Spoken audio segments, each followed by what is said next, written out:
shembull mund të them nga gjithë bota. Po.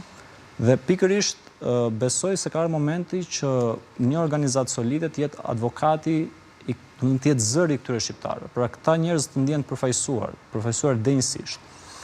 Dhe organizata po ecën shumë mirë, të them drejtën, jemi shumë të kënaqur sepse qoftë shqiptarët e Shqipërisë, të Kosovës, të Maqedonisë e kanë përqafuar nismën, janë gati për këtë lloj revolucioni, sepse dhe këtu ne kemi të përfshirë pjesën digjitale. Dhe mund të them që kjo na bën shumë krenar. Dhe mua personalisht, në aspektin tim personal tani, ndiem shumë krenar dhe të them drejtën, çdo ditë e shoh si një mundësi dhe momentalisht jam duke u angazhuar shumë më tepër me pjesën e komunitetit. Jam duke u angazhuar me pjesën e diasporës, jam duke ndihmuar persona që kanë startupe për të zhvilluar ide të reja. Jam duke dhënë sa më shumë pas, sepse mendoj se ky ndoshta është misioni për të dhënë sa më shumë gjëra pas, sepse në fund ditës nuk do të kesh asgjë me veten. Shumë e vërtetë.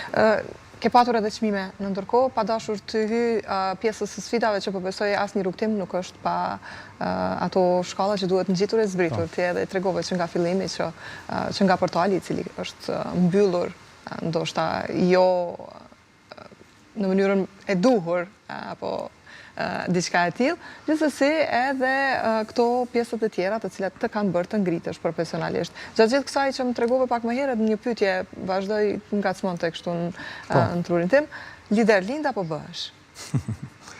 Këtë pyetje ma kanë bërë shumë njerëz dhe unë do të them po të njëjtën përgjigje. Lutem. Lider mund të lindësh, që unë nuk e besoj, por nëse nuk ke disiplinë dhe nëse nuk ke atë dëshirën për të fituar diçka, nuk do të jesh kur lider. Dhe mendoj që sfidat dhe autenticiteti për më tepër të bën të jesh lider. Sot mund të them me plot gojë që unë nuk e di se si kam lindur, ama unë di se si jam zhvilluar.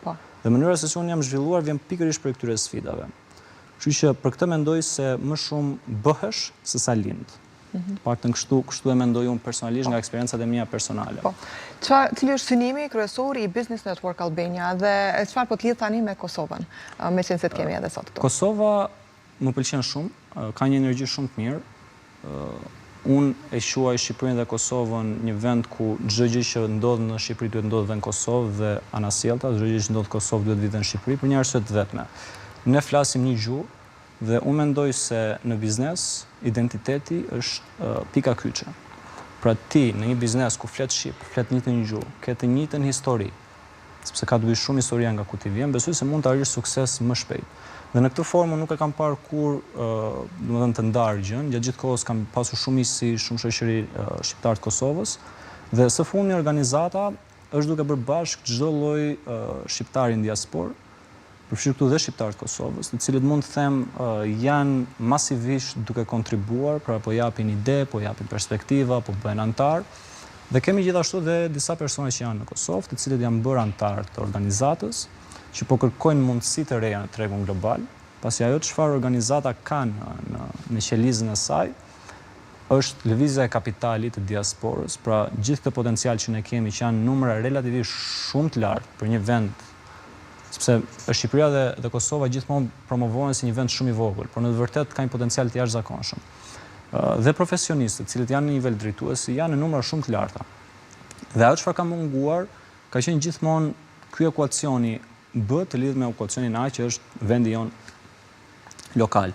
Dhe në këtë formë ne po përpiqemi që të lëvizim këtë lloj kapitali, dhe këtu nuk po flas vetëm për kapital monetar, po flas edhe për kapitalin njerëzor. Pra ka shumë sipërmarrës të cilët ne po mundohemi t'i sjellim në këtë vend dhe në Shqipëri, për të dhënë atyre një qasje ndryshe, pasi shumë gjëra janë duke u zhvilluar, janë duke evoluar, pra nuk është më Shqipëria dhe Kosova siç kanë qenë para disa vitesh. Pra gjërat kanë filluar të ndryshojnë për mirë. Dhe në këtë formë ne jemi duke kanalizuar gjithë potencialin e diasporës në këtë drejtim. E dyta janë bashkëpunimet, kryesisht promovimi që këta sipërmarrës marrin për të eksportuar produkte dhe shërbime në tregje globale. Mendoj se kjo është sfida e çdo biznesi, të vogël dhe të mesëm, se si të gjejë një treg në një vend tjetër, një treg global.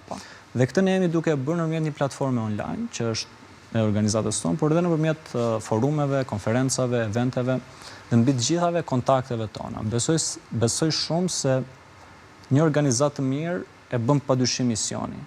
Ama njerëzit që janë të përfshirë në ato organizatë dhe me sa shpirt e bëjnë atë gjë që bëjnë në përditshmëri, pra gjithë procesin, mendoj se ata japin me të vërtet vlerën organizatës dhe vlerën komunitetit. Dhe në këtë aspekt dua të them që të gjithë këto kontakte që gjithë secili nga ne ka, ne jemi të gatshëm të vendosim në dispozicion të këtyre bizneseve, përveç ata që janë antarë të platformës dhe të organizatës.